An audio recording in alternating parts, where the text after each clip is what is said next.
दोस्तों, बुद्ध की हर कहानी इतनी अच्छी है कि हम उन्हें सुनकर जीवन को सफल बना सकते हैं और बहुत कुछ सीख सकते हैं। आज की कहानी जो मैं आपको सुनाने वाला हूँ, इस कहानी में आपको एक ऐसी सीख मिलेगी जो आपने अगर अपने जीवन में उतार ली तो आपकी जिंदगी बदल जाएगी और आप सब लोगों से कई आगे निकल जाएंगे। इससे पहले कि आप कहानी में खो जाए, इस चैनल को सब्सक्राइब जरूर कर ले। तो चलिए कहानी शुरू करते हैं। एक बार एक इंसान अपनी जिंदगी से बहुत परेशान था। वह हर समय अपने आप को कोसता रहता था कि क्या जिंदगी मिली है मुझे, क्या जीवन है, हर परेशानी मेरे ही सर पर क्यों आती है, हर दुख मुझे ही आकर क्यों घेरता है, हर झंझट मेरे ही ऊपर क्यों आती है। पूरा दिन इसी तरह बैठा हुआ वह खुद को कोसता रहता था कि क्या नसीब है मेरा, क्या किस्मत है मेरी, क्या जिंदगी है मेरी। कि तभी अचानक एक बाज अपने शिकार को पंजों में दबाए हुए एक पेड़ पर आकर बैठ जाता है और वहीं पर अपने उस शिकार को खाने लग जाता है। ये परेशान आदमी जब उस बाज को देखता है तो कहने लगता है कि क्या जिंदगी है इसकी, क्या जीवन जी रहा है, क्या मजे कर रहा है। ना इसे खाने की चिंता, ना पीने की, ना पहनने की और ना ही परिवार की चिंता। आराम से शिकार करता है और मस्त खुली हवाओं में कभी इधर तो कभी उधर घूमता है। सारा दिन आसमान में उड़ता रहता है। असल जिंदगी तो यही है, असली जीवन तो ये जी रहा है। और फिर वह आसमान की तरफ देखकर जोर जोर से चिल्लाता है कि काश मैं भी एक बाज होता तो मुझे भी कोई दुख ना होता, मुझे भी कोई परेशानी ना होती। काश मैं भी एक बाज होता। जब वह 2 से 3 बार जोर जोर से चिल्लाता है कि काश मैं भी एक बाज होता तो मुझे भी कोई दुख ना होता, मुझे भी कोई परेशानी ना होती, तो अचानक आसमान में बिजली कड़कने लग जाती है और आसमान से आवाज आती है कि हे इंसान, क्या हमने सच सुना कि तू हमारी दी हुई जिंदगी से परेशान है और तू एक बाज बनना चाहता है। इस आकाशवाणी को सुनकर वह इंसान हैरान रह जाता है और आसमान की तरफ देखकर कहता है कि हाँ, मैं सच में अपनी जिंदगी से बहुत परेशान हूँ, क्योंकि हर परेशानी मेरे साथ ही है, हर दुख मुझे ही है, हर तकलीफ मेरे ही साथ है। तो आसमान से फिर आवाज आती है कि इंसान एक बार फिर सोच ले, हमने तुझे बड़ी प्यारी जिंदगी दी है, लेकिन अगर फिर भी तू चाहता है कि हम तुझे बाज बना दे तो हम तुझे बाज बना देंगे। लेकिन अगर एक बार हमने तुझे बाज बना दिया तो फिर हम तुझे दोबारा बाज से इंसान नहीं बनाएंगे। तो वह आदमी तुरंत जवाब देता है कि मैंने अच्छी तरह से सोच लिया है कि मुझे बाज ही बनना है, और एक बार बाज बनने के बाद मैं दोबारा कभी नहीं कहूंगा कि मुझे इंसान बनना है। तभी ऊपर से आवाज आती है कि जैसी तुम्हारी इच्छा, और वह इंसान बाज बन जाता है। बाज बनते ही वह इंसान खुली हवा में उड़ने लगता है। अब वह कभी उड़ता हुआ इधर चला जाता है तो कभी उड़ता हुआ उधर चला जाता है और सोचता है कि क्या मजे की जिंदगी है, असल जिंदगी तो यही है। ना कोई चिंता, ना कोई परेशानी, ना कोई डर। वह सारा दिन ऊंचे आसमान में उड़ता रहता है, 2-3 मिनट पंख मारता है, उसके बाद पंख मारना बंद कर देता है और लंबे समय तक हवाओं में तैरता रहता है। इसी तरह हवाओं में तैरते हुए शाम का समय नजदीक आ जाता है। तो वह सोचता है कि मेरे पास रहने का ठिकाना भी होना चाहिए, मेरा अपना एक घर होना चाहिए जहां मैं रात में आराम कर सकूं। तो यह सोचकर वह छोटी छोटी लकड़ियां इकट्ठा करने लग जाता है और एक ऊंचे पेड़ पर अपना घोंसला बनाने लग जाता है।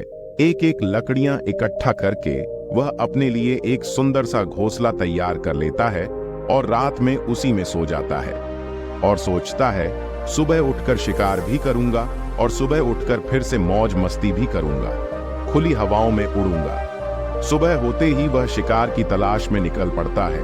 हवाओं में उड़ते उड़ते ऊपर से नीचे झांक कर देखता है कि कहीं जमीन में मुझे कोई शिकार नजर आए तो मैं तुरंत जाकर उसे दबोच लूं और वहीं पर खा लूं। लेकिन उसे कोई शिकार नजर नहीं आता। काफी समय बीत जाता है। वह लगातार ऊंचाई से शिकार को ढूंढता रहता है, लेकिन उसे कोई शिकार नहीं मिलता। फिर पास ही एक जंगल होता है। वह उस जंगल में चला जाता है ये सोचकर कि शायद वहां कोई अच्छा सा शिकार मेरे हाथ आ जाए। वह जंगल के ऊपर उड़कर शिकार को ढूंढता रहता है, जंगल के अंदर आकर भी शिकार को ढूंढता है, लेकिन उसे वहां भी कोई शिकार नहीं मिलता। अब शाम का समय नजदीक आ जाता है। वह मायूस होकर वापस अपने घोंसले की तरफ लौट रहा होता है कि रास्ते में थक कर एक पेड़ के ऊपर बैठ जाता है। जब वह पेड़ के ऊपर बैठा होता है तो उसकी नजर एक बीमार चिड़िया पर पड़ती है जो कि घायल अवस्था में होती है। वह तुरंत जाकर उसे दबोच लेता है, उसके पंख निकालकर अलग कर देता है और उसे खा जाता है। उस चिड़िया को खाने के बाद वह अपने घोंसले की तरफ उड़ जाता है और रास्ते में सोचता है कि चलो बीमार चिड़िया ही सही, लेकिन कुछ तो खाने को मिला। वह अपने घोंसले पर पहुंचकर आराम करने लगता है और सोचता है सुबह एक अच्छा सा शिकार पकड़ना पड़ेगा और फिर अपनी भूख मिटा लूंगा। जैसे ही सुबह प्रकाश होता है वह निकल पड़ता है अपने शिकार की तलाश में। वह हवा में उड़ता रहता है, लेकिन आज फिर कोई शिकार उसके हाथ नहीं आता। समय बीतता जाता है, वह ऊंचाइयों पर जाकर अपनी तेज नजरों से शिकार को ढूंढने की पूरी कोशिश करता, लेकिन उसे कोई भी शिकार नजर नहीं आता। फिर वह पास के उस जंगल की तरफ चला जाता है, लेकिन उसे वहां भी कोई शिकार नहीं मिलता। इसी प्रकार पूरे दिन उड़ते उड़ते शाम का समय नजदीक आ जाता है तो वह निराश होकर वापस लौटने लगता है और रास्ते में एक पेड़ पर आकर बैठ जाता है और सोचता है काश आज फिर कोई बीमार चिड़िया ही मिल जाती। लेकिन हर बार किस्मत मेहरबान थोड़ी होती है। अब उसे कोई बीमार चिड़िया भी नहीं मिलती और वह थक हार कर वापस अपने घोंसले की तरफ चल पड़ता है और घोंसले पर पहुंचकर भूखा प्यासा ही सो जाता है और सोचता है कल सुबह एक बड़ा सा शिकार करूंगा और आज की भूख भी मिटा लूंगा। वह रात को अपने घोंसले में सोया होता है और बहुत गहरी नींद में होता है कि तभी एक भयानक तूफान आता है।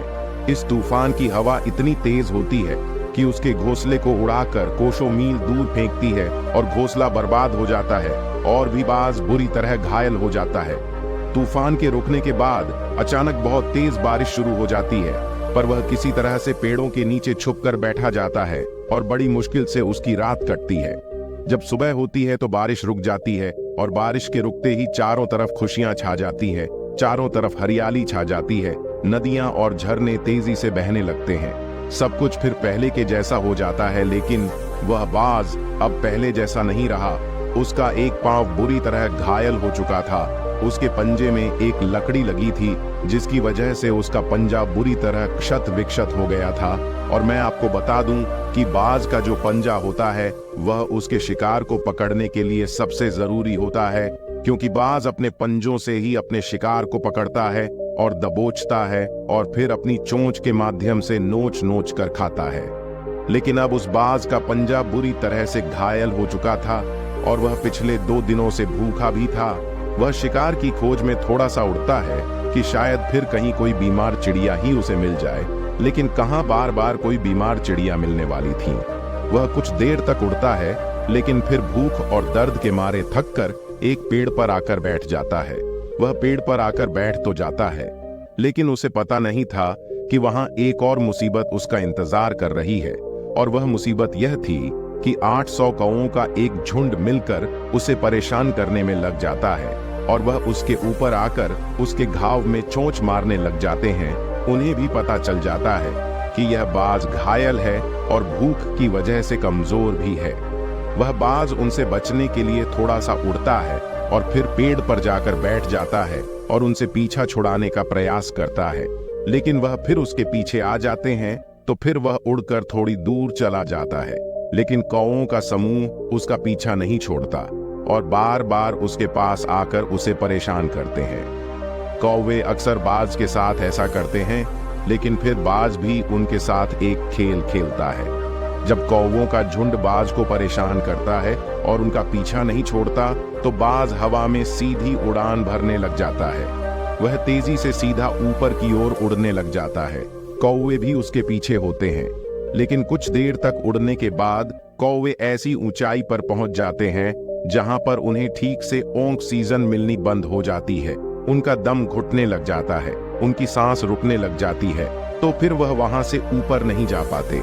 पर क्योंकि बाज तो बादलों से भी ऊपर उड़ सकता है, इसीलिए वह तो ऊपर चला जाता है, लेकिन कौवे वहां से ऊपर नहीं जा पाते और वह नीचे आने लगते हैं। तो इस तरीके से बाज उनसे अपना पीछा छुड़ा लेता है। लेकिन ऐसा करने के लिए, इतनी ऊंची उड़ान भरने के लिए इस बाज के पास उतनी ताकत नहीं थी, क्योंकि वे भूखा भी था और घायल भी था, तो वह उड़ता और थोड़ी सी दूर जाकर बैठ जाता और कौवे फिर से परेशान करने लग जाते। इसी तरह भूख और घायल हालत में एक दिन गुजर जाता है, दूसरा दिन गुजर जाता है, तीसरा दिन गुजर जाता है, लेकिन इस बाज की हालत में कोई सुधार नहीं हो रहा था। वह बद से बदतर होती जा रही थी। चौथे दिन जब यह बिल्कुल खत्म होने पर आ जाता है, इसके अंदर बिल्कुल ताकत नहीं बचती और इसका शरीर इसका साथ छोड़ने लगता है, तो ये किसी तरीके से उड़कर पास ही में इंसानों की एक हॉस्पिटल होती है, उसकी छत पर आकर बैठ जाता है और वहां से आने जाने वाले मरीजों को देखता है और अपने आप से कहता है कि काश आज मैं एक इंसान होता तो ऐसे छोटे मोटे जख्मों का हॉस्पिटल से इलाज करवा लेता, या किसी को बता देता कि मैं भूखा हूं, परेशान हूं, मेरे साथ ये परेशानी है। लेकिन आज मैं एक ऐसा बेजुबान परिंदा हूं जो किसी से कुछ नहीं कह सकता, किसी को अपना दुख नहीं बता सकता, किसी से कोई मदद नहीं मांग सकता। यही बात सोचकर वह उसी छत पर अपना दम तोड़ देता है। वह अपनी जान की कुर्बानी तो दे जाता है, लेकिन साथ ही साथ हमें यह सीख भी दे जाता है कि आपको जैसा बनाया गया, आप जैसे भी हो उसी में खुश रहो और उसी में बेहतर करने की कोशिश करते रहो, ना कि इस बात से परेशान रहो कि काश मैं ऐसा होता, काश मैं वैसा होता, काश मैं ये बन जाऊं।